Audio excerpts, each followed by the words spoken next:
All right, so Moon Knight is finally here. And I have some issues. ah, I feel as though it's a stylistic choice, and I don't think it's going to stick around. At least from the end of the episode, the end of the episode kind of showed that the decision of how they portrayed the switching between both Mark and Steven, it seems as though that was a stylistic choice to show, at least to make us feel as disoriented as Steven does when he blacks out and then he comes back and then there's just death, carnage, and destruction all around him.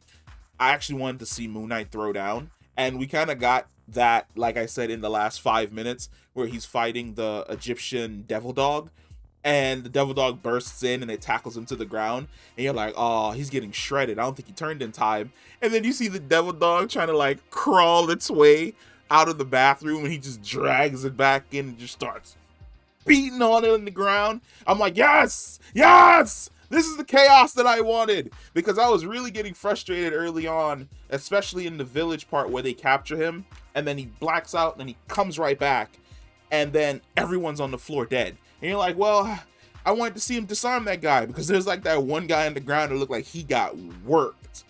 But then like we're continuing on during the car chase, and during the car chase, he blacks out, then he comes back and the guy is just dead.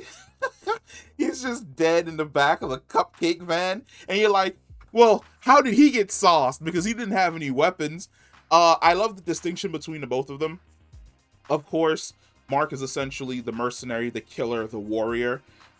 He is Moon Knight, whereas Steven is just more or less the unassuming host.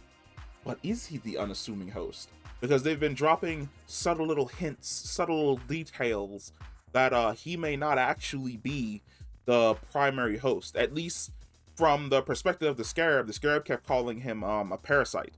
We'll talk about that in like another video. This is just basically the episode review. I like the pacing. I think Oscar Isaac's absolutely fantastic.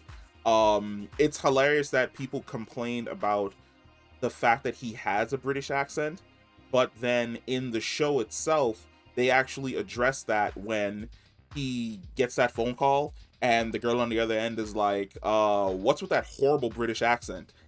And you're like, yeah, he's not supposed to have one. His personality, his dissociative personality disorder, essentially created a British manifestation of him.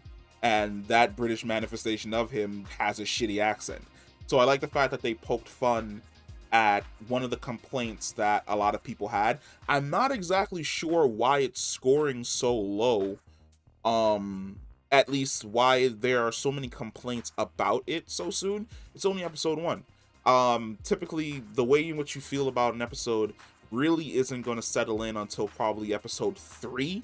I would say by about episode 3, you more or less figure out whether or not you're vibing with this series, or if you're not vibing with it. Now, one of the things I can honestly say is that there is blood. I'm trying to think if at least the blood that we saw is the most amount of blood that we've seen from a Marvel Disney Plus show. Because the Netflix shows were caked in blood, but the Marvel Disney Plus shows have kind of towed the line to keep it a little bit PG-13 friendly for people to be able to sit down and watch.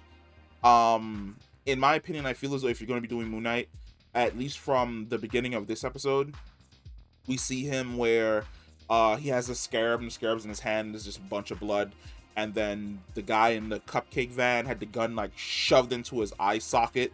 Like, it's like, all right, there's carnage, there's mayhem, but are you gonna get bloody? Like, are you gonna get as bloody as the comics get? I don't think they are, and I really think that that's gonna rub people the wrong way. But like I said, we're only 1 episode in.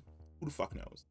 We're really not going to know until we get to probably episode 3, episode 4, exactly how bloody this series is going to get. I'm not saying I want it to be on the tier of Daredevil or Punisher, but I would like it to be like just below that.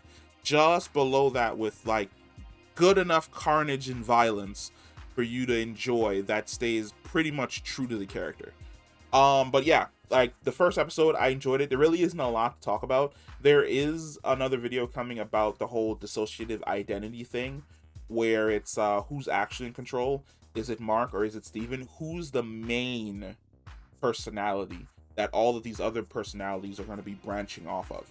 But yeah, I enjoyed the very first episode of Moon Knight. You know me, I love our Marvel content that drops on Disney Plus. I've been enjoying pretty much everything on Disney Plus. Now, I've talked shit about other shows before, like for instance, Falcon and the Winter Soldier being the weakest of the Disney Plus shows, but it was still a great time throughout the entire series of watching Falcon and the Winter Soldier. So I definitely know I'm going to enjoy Moon Knight. And like I said, Oscar Isaac is fantastic.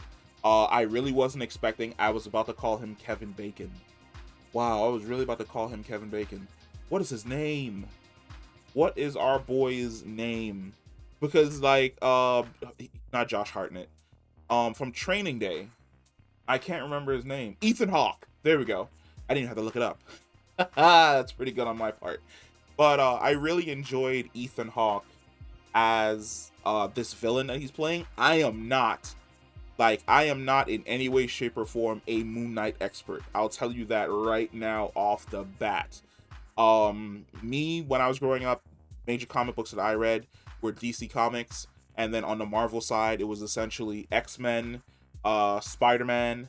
Anytime Wolverine had a solo outing, anything that was related to Wolverine in any way, shape, or form. So that was pretty much my whole cosmic scope. So Moon Knight was never on my radar. Like Deadpool landed on my radar like super late. Probably like a couple years before he blew up and became mega popular.